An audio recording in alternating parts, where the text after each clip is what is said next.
Assalamu alaikum wa rahmatullahi wa barakatuhu. Muna muku fata alkhairi da jina ta musamman a daidai wannan lokaci. Kuna tare da wannan channel namu ne mai suna Umar Ustaz TV. Ku ci gaba da kasancewa tare da mu a kowane lokaci za mu dinka muku shirye-shirye insha Allah masu faɗakarwa da ƙayatarwa a kowane lokaci. Yau mun gaito babban mu na mai suna Abdajo Master. Za mu taɓa muku kaɗan daga cikin matsalolin da 'yan Nijar ke fuskanta a nan ga yankin garin Libya. Insha Allah, assalamu alaikum Abda. Wa alaikum Gabatar da assalam. kanka ga 'yan kallo su san kowa yake. Haka ne kamar na da shawa. Insha Allah yau ga mu gare ku insha Allah. To Abda, me kake gani wani gyara Muhammadu Bazoum zai yi nan kasar Libya dangance da yanda al'umma 'yan Nijar ke towa suna shan wahala daga nan cikin Libya ma suna shan wahala, babu kulawa kamar ta ambasadar bai san yanda ake mutane ke gudanar da rayuwarsu ba. Ya kamata a ce duk wani motsi na mutane na labari ko kuma ta matsala ta samu al'umma, ya kamata a ce da an haɗa mashi gauga zakwa.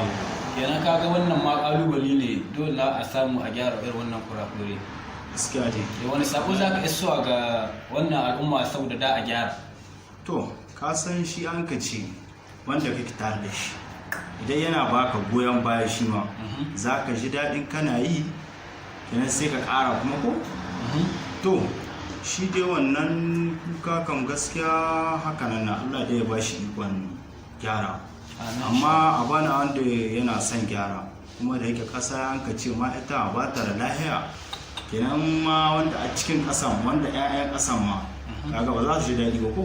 Wannan hakan na Akwai inda suka samu ragin. kwarai da gaske, wannan Eh. hakan ne.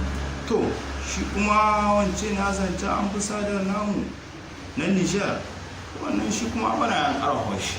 Duk Gaskiya abin da an ƙarfafa ma zai ƙaro. gaskiya hakan nan. In ba a ƙarfafa ba, to za a yi, amma haka iske akwai ragani. Al'umma sai sun ga ragani abubuwa da dama. Gaskiya kuma kasa akwai wata matsala guda wadda gaskiya ina mai ji hankali da hukumomin Nijar da Allah su samu su samar da hayyayen su cikin sauki, saboda irin wannan abu da ake cewa passport yana daɗi ga matafi da kyawu. Gaskiya ne. To ba wai kuɗi yin shi adda matsala ba, ka gane wajen yin shi na wajen hitowa shi adda matsala. In ba kana ɗan wani ba ko kuma kana da wani matsayi Kana da wani za ka iya matsayi, samun ya. su a gaggauci ko ba gane. Shi kuma passport kin nan suna taimaka mana mu da ke tahe-tahe, saboda idan ka fara shi kana rike da hujja ne babba ko da ke sa cewa ka hito kasar ka da sani ko ba gane ba, an san da ka hito kuma kasar da ka Kuma inda za a an san da awo abubuwa. dan kasar ka ga dan kasar gari kaza ko ga to mafi akasari masu tahowa nan Libya akwai wanda ko karta ba su da dandike, babu karta babu takarda, haka suke kama hayar su ko da an samu hatsari ayi rasuwa ciki, kaga ba za a gane ko da wani Gaskiya kan nan ma ba akwai a kalubale. gane, kwarai. Nan kuma yana ja hankali da matasa namu 'yan nishar na duniya baki ɗaya masu tahowa ta haye balaguro da ya kamata ko ba kai fasfora ka samu kai karti dandite, saboda ita kana da gaskiya ne. Tana Gaskiya baka ba. hujjar cewa Amma dai shi wancan fasfar ɗin nan, shi adda matuƙan muhimmanci ƙwarai. kware Dan shi wannan duk yanzu ko nan gani bi ma ka gana al'umma muna Nijeriya za ka gani kan dinka samu mai fasfar guda a shan ta ya kali so mutu 20 ko ma sama da haka nan. Amma yanzu an ga 'yan Sudan ko 'yan Chad a kowa ka samu cikin mutum 10 in kana a samu guda wanda bai da shi. gaskiya Guda ƙarshen ta ma ba za ka samu kode ba.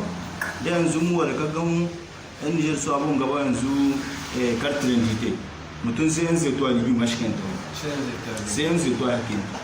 To kaga ko wannan sai a ce kamar ta tassa ta ci da sa mutum da ma ya yi ta da ba da ta yi abu ma da ba zai yi سئل ta. النبي صلى الله عليه Kuma wacce وسلم na fasfar shi wannan yana da wasu أي samu, الأعمال أفضل yana da wasu samu kamar yadda فقال abu da an ce ma ba cikin ƙasa kana hau aka yi ne ba. Kaga ko رواه akwai مسلم matsala. gaskiya hakan nan. To Amma wani ta waccan kalkilan dite ita kai tsaye za ka je a yi ma ita wanga shi ba za ka samu kai tsaye ba.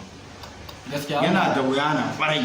to lalle da kan al'umma kun shi matasan mu na Nijar dole ku gyara da Muna fuskantar matsaloli da dama. da Allah da annabi Kuma ku san yin kartikitan ko ta samu tana da amfani kwarai da gaske kuma kira wanda zamu da shugaba Muhammad Bazoum da Allah a samar da hanya ta sauki wanda al'umma za su rinka yin passport da visa kuma passport ya samu babu da sai yana da shawa sosai ko ba gaskiya saboda kana tafiya da gaskiyar ka to abla yanzu ka tambayar zai ma hawan mulkin Bazoum zoke yanzu akwai wani sauyi ne ko kuma dai ka fuskanta kai wannan kam alhamdulillah muna ganin sauyi cikin dai kama ga tashi watannin ga dai kam alhamdulillah masha Allah ana ayyuka kuma akwai wani abu wanda ko kan dinka gane tun kan da a ma shi kana gana alamu haka ne haka in mutum yana da niyya ko haka ne to alhamdulillah Muhammad Bazoum kan gaskiya mun ga ya ɗauki niyya shi a bisa niyya inda yanzu a ƙara mai ƙarfin gwiwa kawai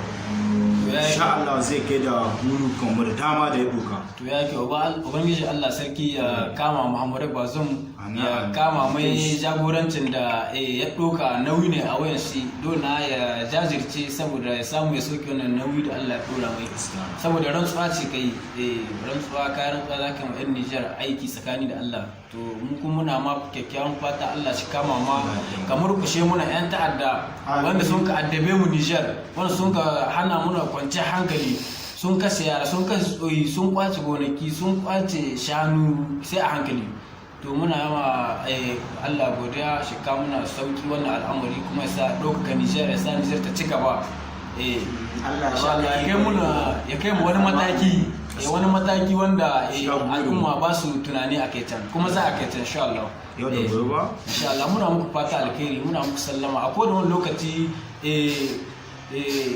ranar talata zuwa ranar talata za mu rinka kawo muku shirye-shirye irin wannan da muka kawo muku tattauna akan Nijar da matsalolin Libya da Nijar insha Allah kasance a tare da mu insha Allah muna tare da ku ku danna mana subscribe ku danna alaman kararrawa